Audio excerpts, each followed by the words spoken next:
Hello students, welcome back to DDK Bio World, Education, Entertainment, Vlogs and much more। तो आज हम लोग chemistry chapter 1 class 10th chemical reactions and equations देखने वाले हैं। तो ये एक वन शॉट वीडियो है, थोड़ा सा वीडियो को हम जल्दी वाइंड अप करने का कोशिश करेंगे और इम्पॉर्टेंट टॉपिक्स को आपको एक्सप्लेन करने का, कॉन्सेप्ट एक्सप्लेन करने का कोशिश करेंगे। इस वीडियो के दौरान हम लोग देखेंगे what is a physical change, what is a chemical change, how to identify a chemical reaction, chemical equations, how to write a chemical equation, balancing equation, types of chemical reactions जिसमें हम लोग combination, decomposition, displacement, double displacement, oxidation, reduction reactions देखने वाले हैं। इसके साथ साथ कोरेशन and rancidity के बारे में बेसिक्स देखने वाले हैं। तो चलिए हम लोग जल्दी वीडियो स्टार्ट करते हैं। ये आप लोगों के लिए बहुत हेल्पफुल होगा। आप लोग इसका जो डेफिनेशंस होगा वो आसानी से सीख भी सकते हैं और एग्जामिनेशन में यूज़ भी कर सकते हैं ये नोट्स को। और कुछ डाउट्स होगा तो आप लोग ज़रूर कमेंट सेक्शन में प्लेस कर दीजिएगा, उसको हम धीरे से क्लैरिफाई करने का कोशिश करेंगे। चलिए सबसे पहले हम लोग देखते हैं फिजिकल चेंज क्या होता है और केमिकल चेंज क्या होता है। सबसे पहले आप लोग क्लास 9th में देखे होंगे कि matter around us are divided into different types, जिसमें हम लोग देखते हैं कि फिजिकल सब्सटेंसेस भी है, केमिकल चेंजेस भी है, सब्सटेंसेस भी है। तो उसी तरह से चलिए अब हम लोग चैप्टर को स्टार्ट कर लेते हैं। सबसे पहले हम लोग जानेंगे कि फिजिकल चेंज क्या होता है, केमिकल चेंज क्या होता है। क्लास 9th में आप लोग पहले ही पढ़े होंगे कि मैटर अराउंड अस, हमारा सराउंडिंग्स में किस तरह का मैटर है, वो सब आप लोग ऑलरेडी सीख चुके हैं। अब हम लोग उसका बात करेंगे, उसका रिएक्शन का बात करेंगे। अगर मैटर रिएक्ट होता है तो वो किस तरह का उसमें चेंजेस पाया जाता है, वो हम लोग दो हेडिंग में पढ़ सकते हैं इस नेचर में, physical change and chemical change. Physical change क्या होगा? The change that alter the form of a substance और its appearance but not its chemical composition. यानी इस चेंज के दौरान एक मटेरियल या मैटर का उसका शेप ऑल्टर हो सकता है, उसका फॉर्म ऑल्टर हो सकता है, लेकिन उसका केमिकल कॉम्पोजिशन यानी वो किससे बना हुआ है उसका कॉम्पोजिशन कभी ऑल्टर नहीं होगा। इसको हम लोग एग्जाम्पल से देखेंगे। मेल्टिंग ऑफ आइस, अगर हम मेल्टिंग ऑफ आइस का बात करेंगे, आइस एक सॉलिड सब्सटेंस है।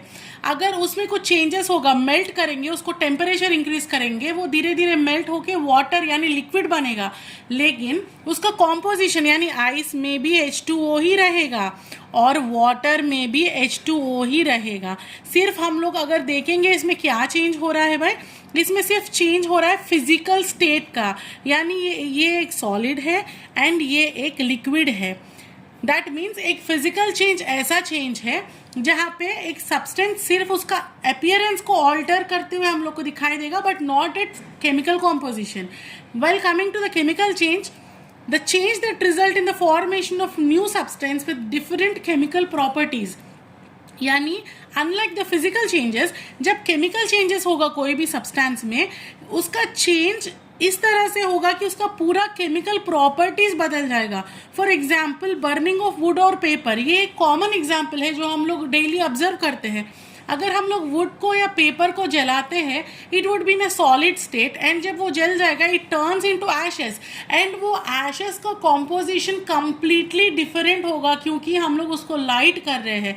यानी जब भी केमिकल चेंज होता है वो चेंज में एक अलग सब्सटेंस होगा जिसको हम लोग बोलते हैं एक प्रोडक्ट।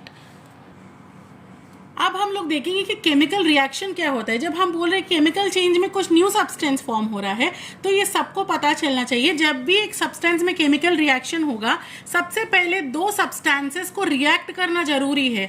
यानी एक रिएक्टेंट 1 और रिएक्टेंट 2 जो एक प्रोडक्ट यानी नया प्रोडक्ट फॉर्म करेगा, जो कि प्रोडक्ट T है, जो रिएक्टेंट 1 और रिएक्टेंट 2 से बिल्कुल अलग है।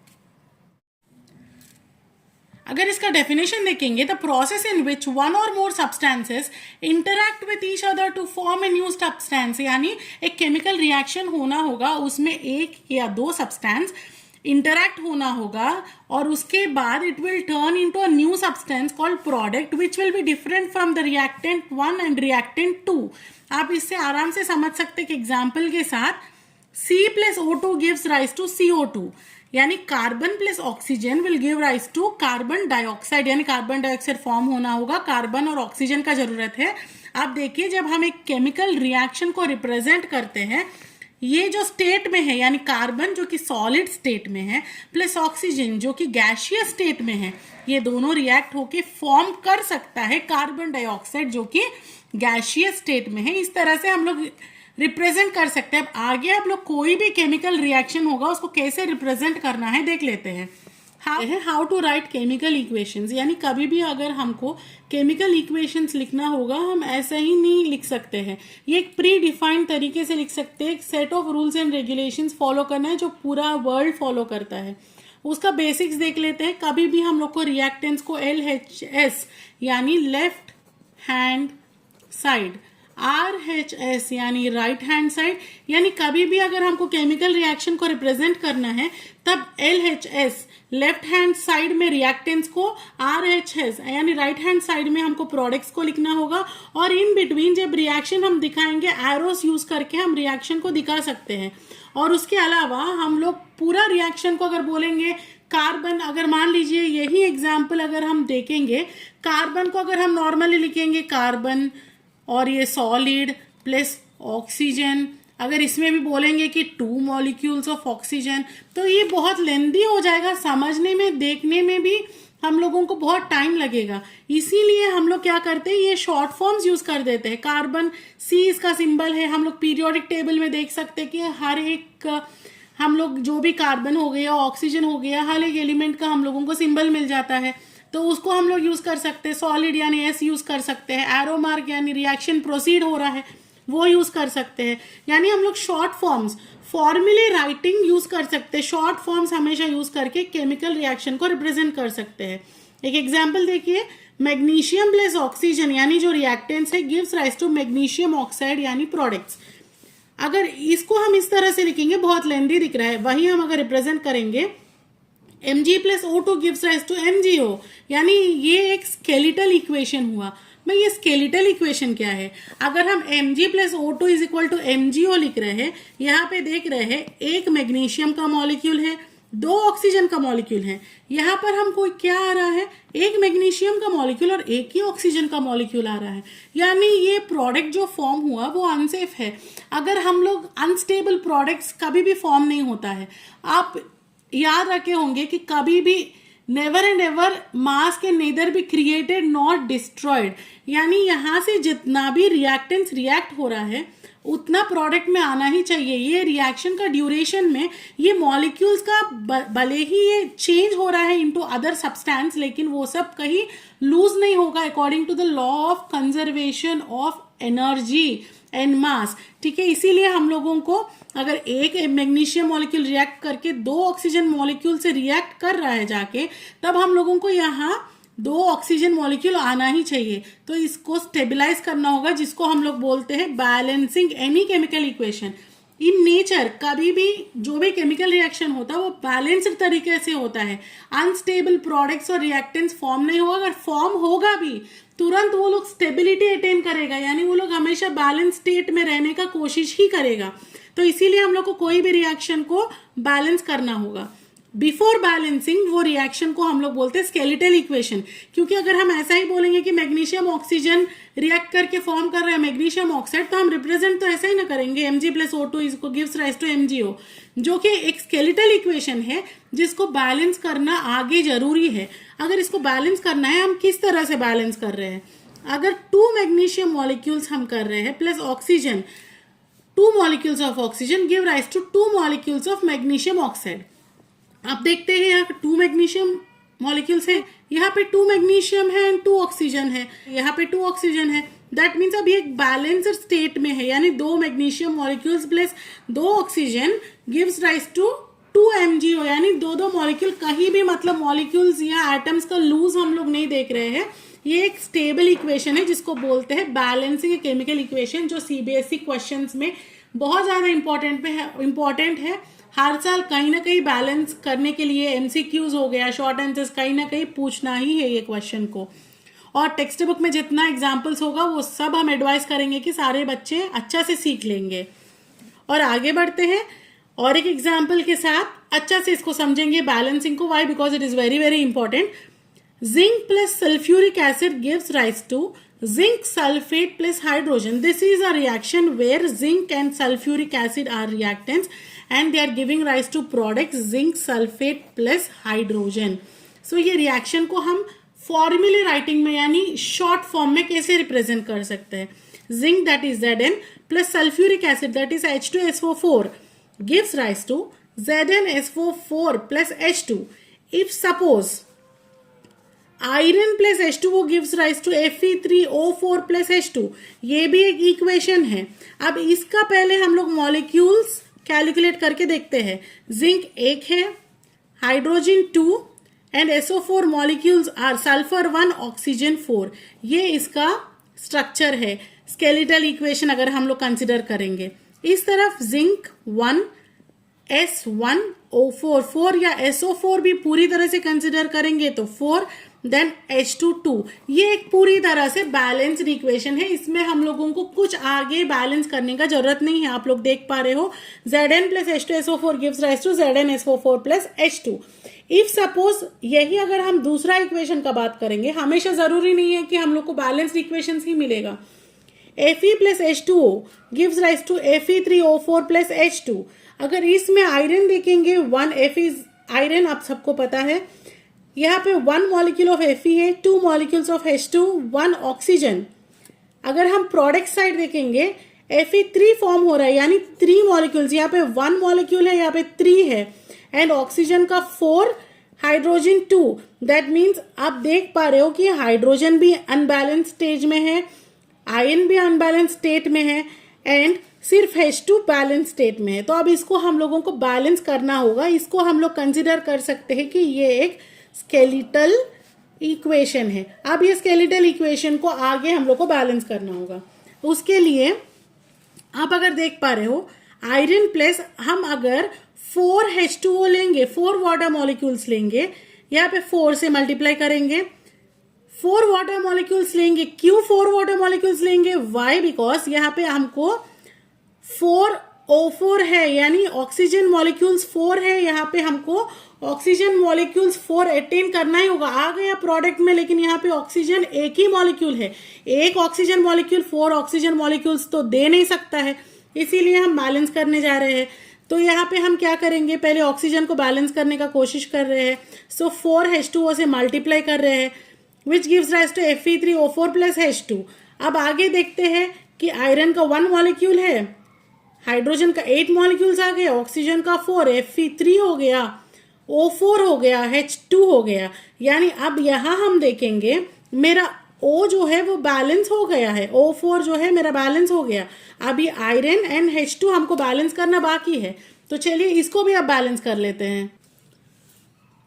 अब ऑक्सीजन को बैलेंस करने के बाद आयरन को बैलेंस करना होगा. यहाँ पे 3 आयरन है, यहाँ पे 1 आयरन है, तो हम लोग क्या करेंगे 3Fe. ठीक है, 3Fe कर दिए ऑलरेडी प्लस 4H2O कर दिए. बदले में Fe3O4 प्लस 4H2 आ गया. कैसे 4H2 आ गया? यहाँ पे हम मल्टीप्लाई कर चुके हैं ऑलरेडी. यहाँ पे 4 × 2 = 8 यानी यहाँ पे 4H2 हम एंटर कर सकते हैं ना. तो आप देखते हैं 3Fe plus 4 molecules of water यानी 3 molecules of Fe plus 4H2O will give rise to Fe3O4 plus 4H2. अब इसका काउंट करके देखते हैं.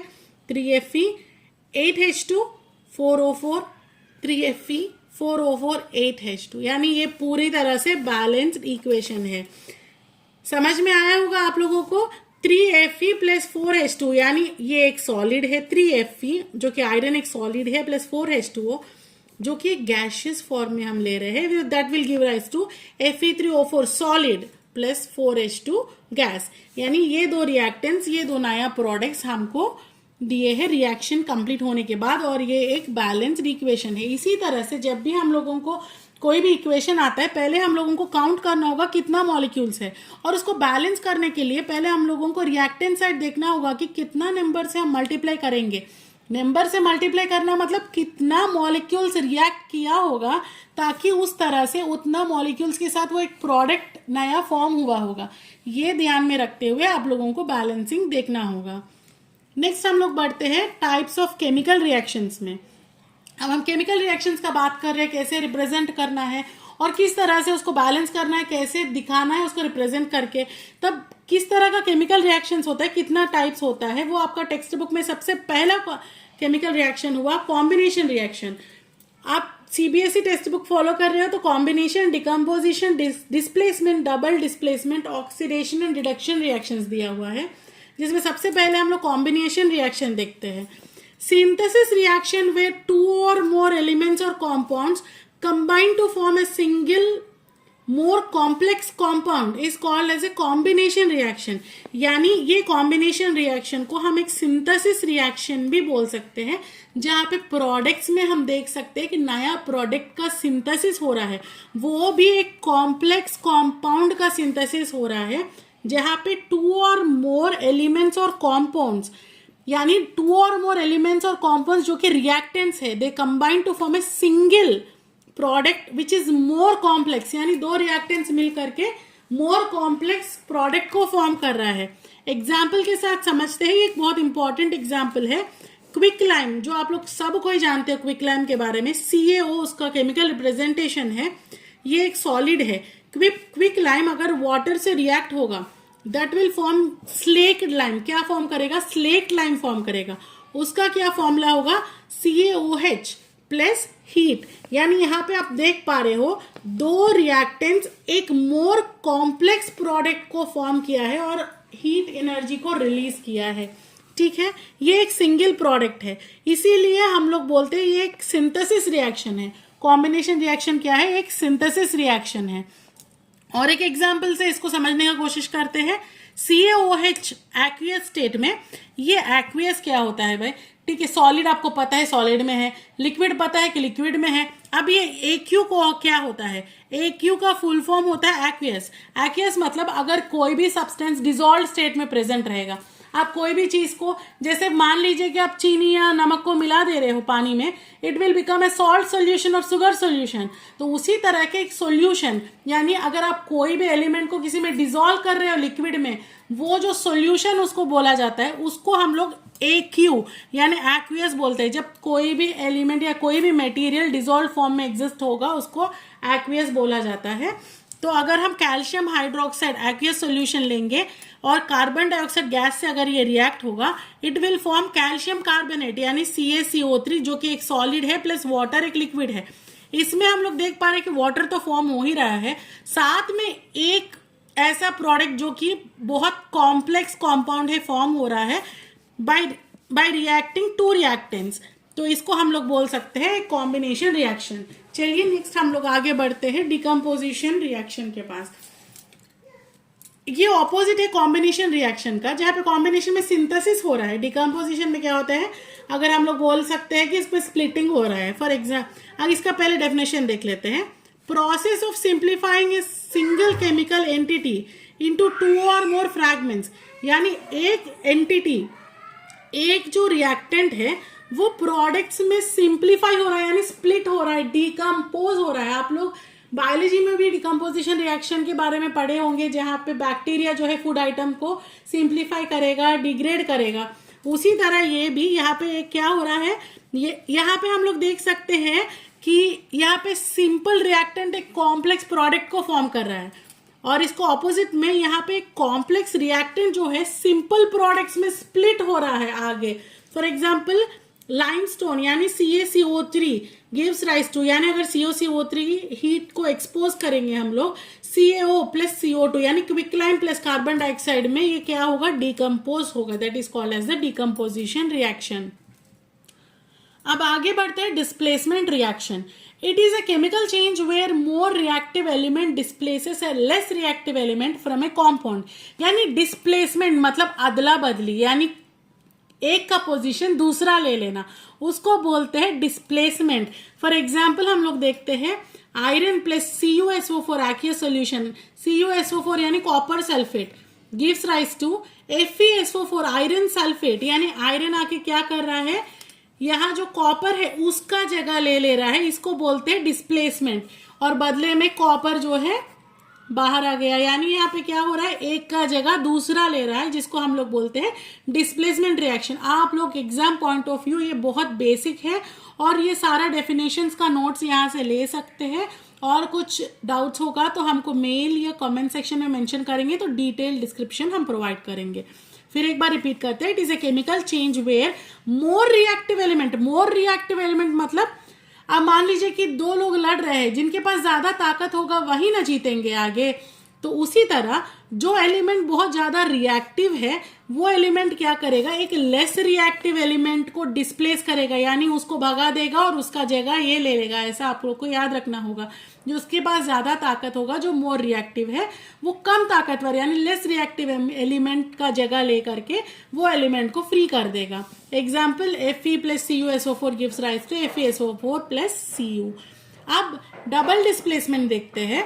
डबल डिस्प्लेसमेंट को हम लोग मेटाथेसिस रिएक्शन भी बोलते हैं। और ये रिएक्शन कब अक्कर होता है, it occurs when two ionic compounds are exchanged making two new compounds, यानी यहाँ पे एक नहीं बल्कि दो कॉम्पाउंड का डिस्प्लेसमेंट हो रहा है और दो आयोनिक कॉम्पाउंड्स एक्सचेंज हो रहा है मेकिंग टू न्यू कॉम्पाउंड्स, यानी दो नया प्रोडक्ट्स भी यहाँ बन रहा है। दो आयोन्स डिस्प्लेस भी हो रहा है, दो नया प्रोडक्ट्स भी बन रहा है।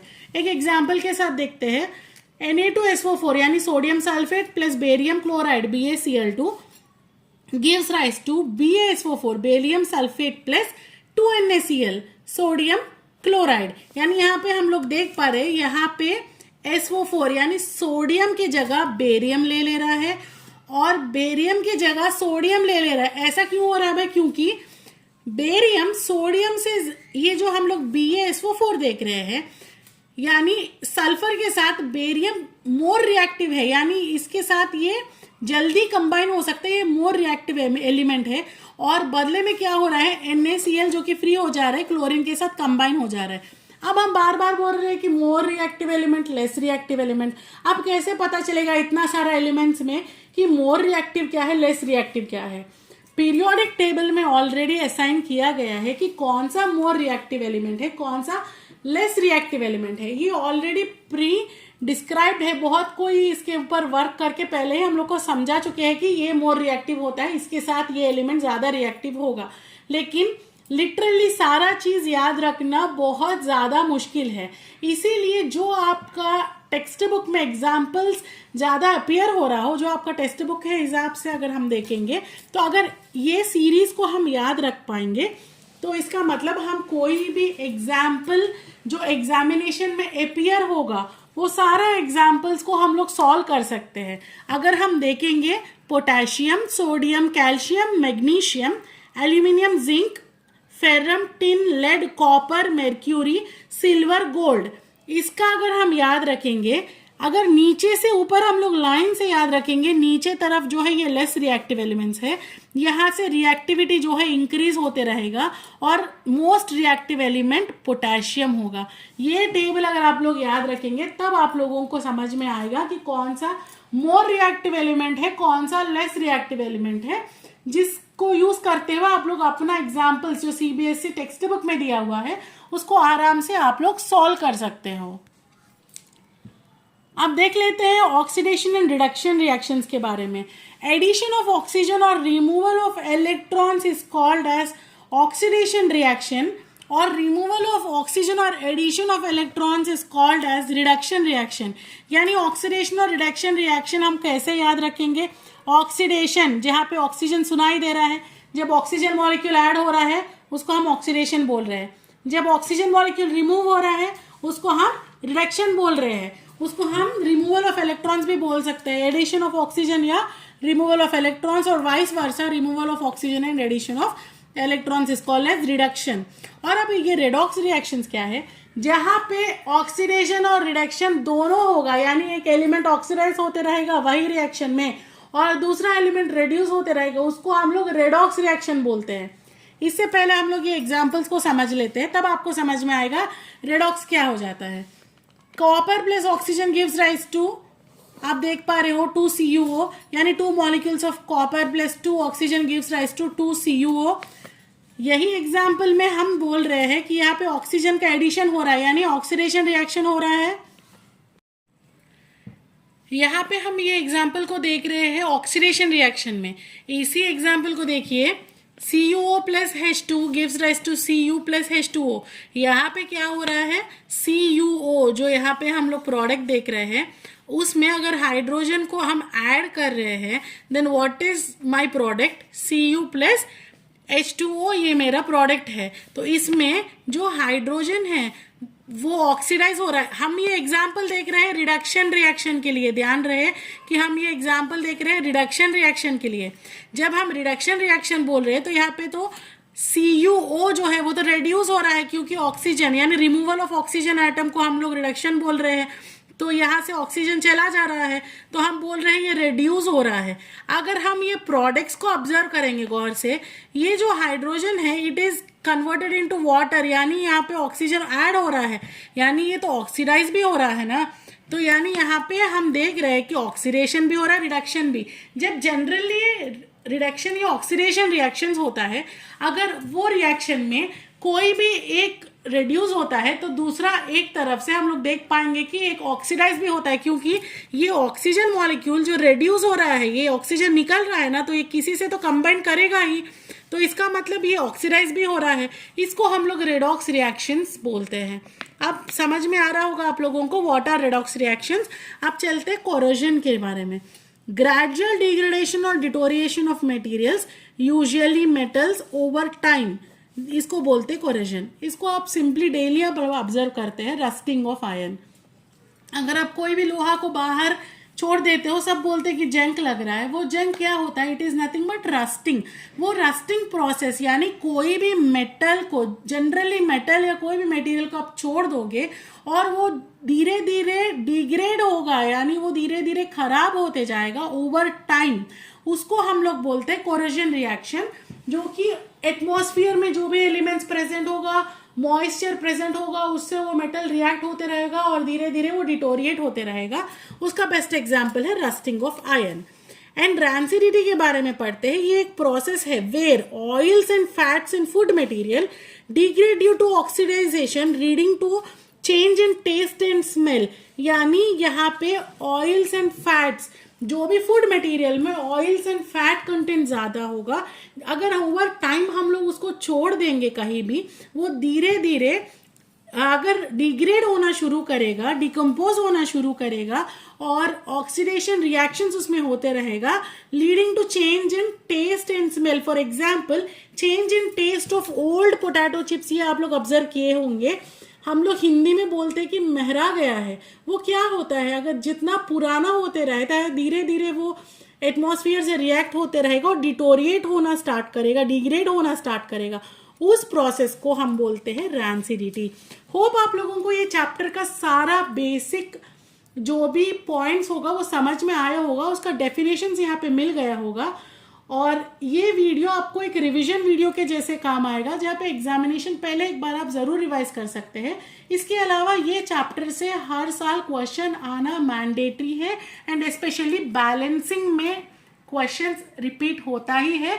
सबको ये अपना टेक्स्ट बुक का सारा एग्जाम्पल्स प्रैक्टिस करिए, ध्यान से बैलेंसिंग को समझिए, और कोई भी डाउट्स होगा तो आगे वीडियोस में क्लियर करेंगे। Hope you understood. Thank you everyone.